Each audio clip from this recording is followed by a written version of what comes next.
국민이 묻고 장관이 답한다.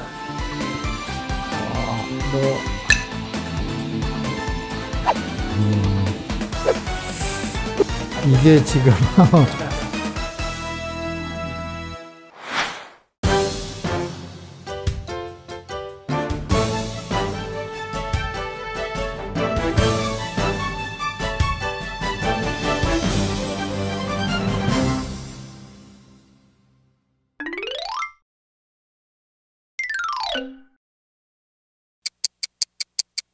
제가 형법 교수였거든요. 알고 있죠. 30년을 가르쳤어요. 맞습니다. 일단은 법학 공부는 분량이 많기 때문에 최소한의 투자 시간이 필요하고요. 두 번째는 법이라는 게 사회적 산물이잖아요. 그렇기 때문에 그 법이 생겨나게 된 원인 혹은 목적 이것을 한번 머릿속으로 떠올려 봐야 돼요. 일상생활에서 어떤 구체적인 사례하고 연결시켜서 한번 생각해 보면은 좀 법 공부가 좀 쉽지 않을까 그런 생각이 듭니다.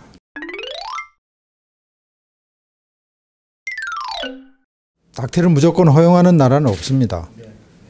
허용하더라도 어느 범위 내에서 허용할 건가의 문제거든요. 한계의 문제. 이 한계를 규정한 게 우리나라의 지금 모자보건법이죠. 예외적으로 허용되는 낙태의 경우. 그래서 그런 모자보건법에서 낙태 허용 규정을 개정하는 문제. 이것이 이제 실질적인 접근 방법이라고 보고요. 법무부도 그 부분에 있어서는 그런 논의에 적극적으로 참여를 할 생각 가지고 있습니다.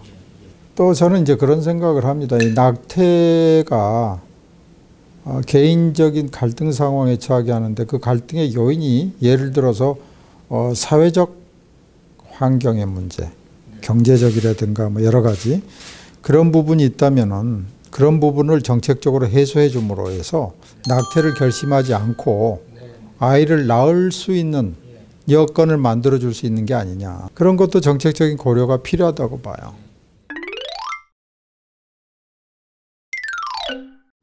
소년법 폐지는 그 부분은 분명하게 말씀드리지만 소년법은 폐지할 수가 없습니다. 왜냐하면 소년법은 거의 대부분의 국가가 소년에 대한 형사사법 절차의 어떤 특례를 일종 규정한 건데 국민학교, 초등학교 졸업까지 형사 미성년자로 인정을 하고 중학 입학 연령부터는 제외시키는 방법.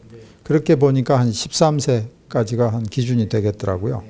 연령을 1년 낮추면은 더 명확해지지 않을까 생각을 하고 있습니다. 또 하나는 그 청소년들이 결국은 끝까지 우리 사회의 구성원으로 같이 살아가야 될 존재들이죠. 영원히 고립시킬 수는 없죠. 그런 점에서는 엄벌주의가 능사는 아니고 다만 어렸을 때 잘못한 것에 대해서 따끔하게 경고를 하는 의미에서의 처벌 강화 이건 필요할 수 있습니다. 범죄에 따라서. 제가 이제 취임한 후에 이 형사정책적인 측면에서 민간의 참여가 필요하다고 저는 보거든요. 그 중에 하나가 민영소년원의 설립이고요. 또 하나가 지금 보호관찰관이 턱없이 부족합니다. 근데 그 부족한 숫자를 단순히 충원하는, 보충하는 의미가 아니고요. 그보다 더 교육적 효과가 높은 퇴직 교사라든가 이런 분들을 이제 명예보호관찰관으로 임명하는 것. 그 다음에 이제 소년원이나 이런 데 의료시설이 굉장히 낙후되어 있습니다. 그래서 일반 그 의사들로 하여금 일종의 그 자원봉사 형태의 의료 활동을 할 수 있게끔 해서 하는 거. 이 세 가지를 지금 하고 있죠.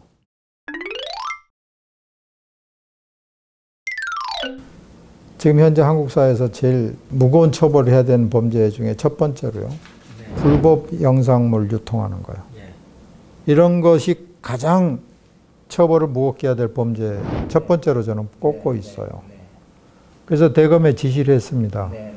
이것은 법정 최고형을 구형하라고.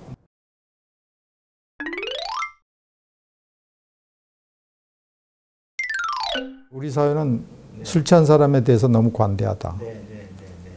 술 취한 사람에 대해서 관대해서도 안 돼요. 관대하기는커녕 오히려 좀 그 책임을 무겁게 물어야 되거든요. 오히려 반대로요. 주치감경 인정해서는 안 되고요. 성폭력 범죄는 주치감경하지 않도록 규정은 되어 있습니다. 그래서 그 주치감경이 일어나지 않도록 검찰에서 적극 구형도 적극적으로 하고요. 법무부에서도 그 부분에 대해서는 엄정하게 처벌하도록 그런 원칙을 가지고 있습니다. 지금 여성 아동 피해자 보호 관련해서는 지금 제도적으로는요, 피해자 국선 변호사 제도가 있습니다. 좀 여러 가지 있어서 헷갈리는데요. 몰라요. 그거 요청하면 되는데, 몰라요. 이걸 모르고 있어요. 그다음에 진술 조력인 제도를 두고 있거든요. 진술 조력인은 사실 아동이나 이런 사람들 얘기할 때 좀 두렵잖아요. 피해자도 두려워요. 네, 맞습니다. 네. 그래서 그걸 도와주는 사람.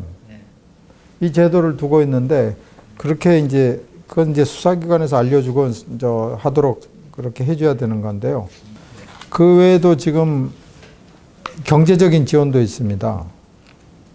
또 의료 지원이 있고요. 경제적인 지원은 사실 주거 지원도 있고요. 그 범죄 피해자가 이제 더 이상 자기 집에서 거주할 수 없는 상황이면 임시 거처를 마련해 주고 있고, 생계비 지원해 주고 있고요. 그다음에 치료비 지원이 있고요. 그 스마일 센터는 모든 범죄 피해자를 치료해 주는 건데, 특히 심리 치료 같은 거요. 그래서 각 지역마다 있습니다.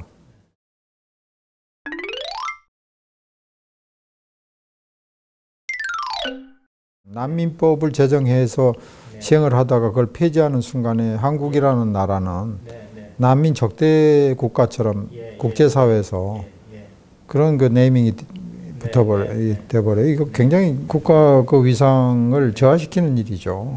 그래서 그건 굉장히 어려운 일이고요. 우리가 난민협약에 가입을 했고 난민법을 제정해서 당시에는 아시아 국가에서 처음으로 난민법을 제정한 국가로 굉장히 인권 친화적인 국가로서 국제사회에서 칭찬을 받았는데, 지금 없앤다고 한다면 이건 굉장히 좀 우리가 뭐 설명할 방법이 없어요. 난민법도 개정할 부분은 있습니다. 뭐냐면은 이제 이의 신청을 특별한 추가적 사유 없이 다 이의 신청하고 하다 보니까 이게 길어지거든요. 그러니까 그런 부분이 그런 것을 지금 법무부에서 개정하려고 해요. 알겠습니다.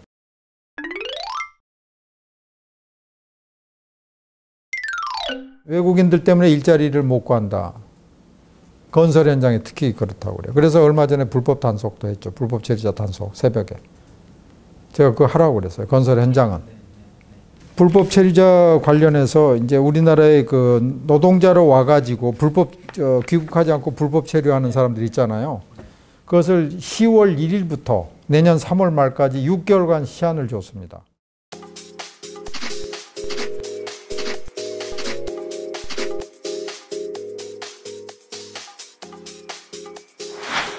그래서 자진 귀국을 하면 불법 체류자 신분을 없애주고 다시 한국에 올 수 있게끔, 노동자의 어떤 노동자로서 취업 조건을 갖췄다면 다시 올 수 있게끔 기회를 부여하기로 했어요.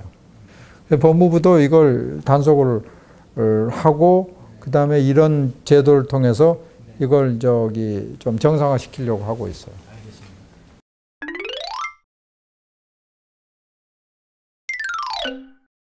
한 번만 팩트 체크를 하면 딱 풀어질 수 있는 겁니다. 지금 49.9%인가로 떨어졌다고 해서 50% 이하다. 반도 안 되고 다 떨어진다. 이거 거짓말입니다.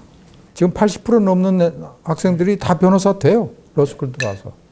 그게 팩트예요. 지금 현재 입학 정원 대비 합격률 지금 1,500명 정도 합격시키거든요.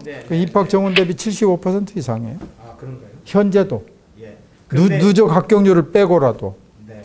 49.9%라는 것은 그의 응시자 대비 합격률을 얘기하는 거예요. 그럼 그 다음에 붙은 애들도 있고 하니까 그걸 누적하면은 83%, 80%가 넘어요. 그 여론의 어떤 흐름 봤을 때 제일 중요한 게 팩트라고 봐요.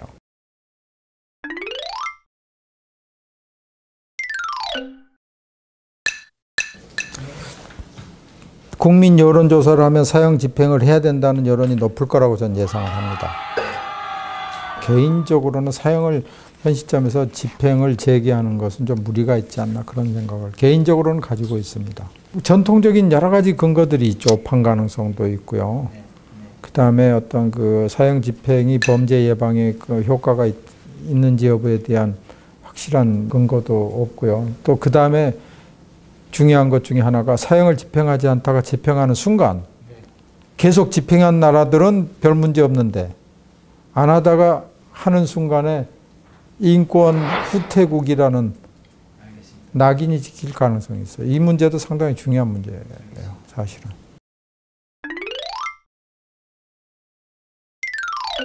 검경 수사권 조정, 이것도 이 조정과 관련된 법안들을 손봐야 될 게 여러 개 있거든요. 형사소송법, 검찰청법 등등해서 그걸 지금 거의 다 완성 단계에 와 있고요. 합의안은 이미 지난번 발표했듯이 나와 있지 않습니까? 그래서 그것도 이제 그 조문화된 내용으로 해서 국회에 제출할 예정이고요. 현재 지금 법무부 7개 실국 본부장 중에서 검사장은 기조실장하고 검찰국장 2자리밖에 없어요. 5자리는 다 비검사입니다. 그 다음에 8개 과장, 검사, 부장검사들이 했던 이것도 다 외부 전문가로 임명을 했습니다. 평검사 14명이 있던 자리도 외부 공모로 해서 다 바꿨습니다. 전문적인 그리고 지속성 있는 정책을 펼칠 수 있게 됐다 그렇게 말씀드릴 수 있습니다. 그때 뭐 무슨 궁중족발 뭐 이래서 뭐 이 상가 건물 임대 상가 건물 임대차보호법 통과됐죠. 통과됐으니까 네네. 그거는 이제 가름할까요 그러면? 네, 일단은 지금 민생 경제 관련해서요 집단 소송법이 제정돼야 된다고 봅니다. 그다음에 집합건물법이 개정돼야 됩니다. 이게 거주하는 사람들도 관리비가 어떻게 책정되고 어디에 쓰이는지 정확히 모릅니다. 투명성 없습니다. 그 집합건물에 관한 법 이거 개정돼야 되고요. 일반 형사법과 관련해서 이 스토킹 범죄 처벌법이 거의 다 마련이 돼 있어서 이번 국회에 이거 제출하려고 합니다.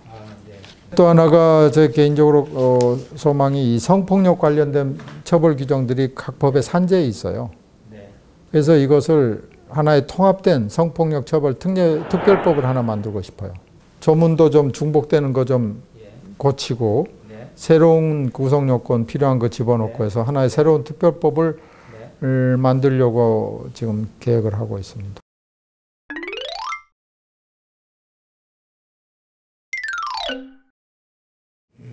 뭐 어떤 제도든지 새로 도입하거나 새로 시도할 때는 반대도 있고 문제점도 있을 수 있는데요. 그러나 시작하는 게 중요하다고 봐요. 그래서 어떤 개혁의 문제도 한 걸음을 못 나가면 반 걸음이라도 나가야지 변화가 시작되는 거죠. 일반인 국민들이 가지고 있는 법무부에 대한 시각, 검찰에 대한 시각을 바꾸는 데 있어서 작은 것 하나하나가 변화를 시작하면은 그게 축적이 돼서 정말 요즘 유행하는 말로 되돌릴 수 없는 어떤 지점에 도달할 거다. 그런 점에서는 조그만 것이라도 바꿀 수 있는 것은 바꿔야 된다 그렇게 봐요.